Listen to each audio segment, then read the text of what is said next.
السلام علیکم ورحمۃ اللہ وبرکاتہ۔ میدان عرفات میں آخری نبی رحمت محمد الرسول اللہ صلی اللہ علیہ وسلم نے 9 ذی الحج 10 ہجری 7 مارچ 632 عیسوی کو آخری خطبہ دیا تھا۔ آئیے اس خطبے کے اہم نکات کو دہرا لیں، کیونکہ ہمارے نبی نے کہا تھا میری ان باتوں کو دوسروں تک پہنچائیں۔ حضرت محمد صلی اللہ علیہ وسلم نے فرمایا، اے لوگوں سنو، مجھے نہیں لگتا کہ اگلے سال میں تمہارے درمیان موجود ہوں گا۔ میری باتوں کو بہت غور سے سنو اور ان کو ان لوگوں تک پہنچاؤ جو یہاں نہیں پہنچ سکے۔ دوسری بات کہی، اے لوگوں، جس طرح یہ آج کا دن، یہ مہینہ اور یہ جگہ عزت اور حرمت والے ہیں، بالکل اسی طرح دوسرے مسلمانوں کی زندگی عزت اور مال حرمت والے ہیں، تم اس کو چھیڑ نہیں سکتے۔ تیسری بات آپ نے کہی، لوگوں کے مال اور امانتیں ان کو واپس کرو۔ چوتھی بات، کسی کو تنگ نہ کرو، کسی کا نقصان نہ کرو، تاکہ تم بھی محفوظ رہو۔ یاد رکھو تم نے اللہ سے ملنا ہے اور اللہ تم سے تمہارے اعمال کی بابت سوال کرے گا۔ چھٹی بات، اللہ نے سود کو ختم کر دیا، اس لیے آج سے سارا سود ختم کر دو، معاف کر دو۔ ساتویں بات کہ تم عورتوں پر حق رکھتے ہو اور وہ تم پر حق رکھتی ہیں۔ جب وہ اپنے حقوق پورے کر رہی ہیں، تم ان کی ساری ذمہ داریاں پوری کرو۔ آٹھویں بات کہی کہ عورتوں کے بارے میں نرمی کا رویہ قائم رکھو، کیونکہ وہ تمہاری شراکت دار یعنی پارٹنر ہیں اور بے لوث خدمت گزار رہتی ہیں۔ نویں بات کہی، کبھی زنا کے قریب بھی مت جانا۔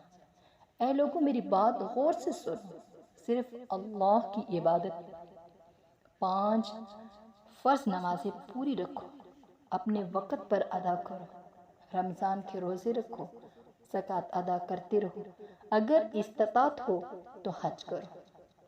زبان کی بنیاد پر، رنگ نسل کی بنیاد پر تعصب میں مت پڑ جانا۔ کالے کو گورے پر اور گورے کو کالے پر، عربی کو اجمی پر اور اجمی کو عربی پر کوئی فوقیت حاصل نہیں۔ ہر مسلمان دوسرے مسلمان کا بھائی ہے، تم سب اللہ کی نظر میں برابر ہو۔ برتری صرف تقوی کی وجہ سے ہے۔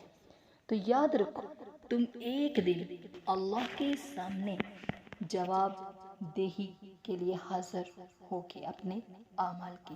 خبردار رہو میرے بعد گمراہ نہ ہو جانا۔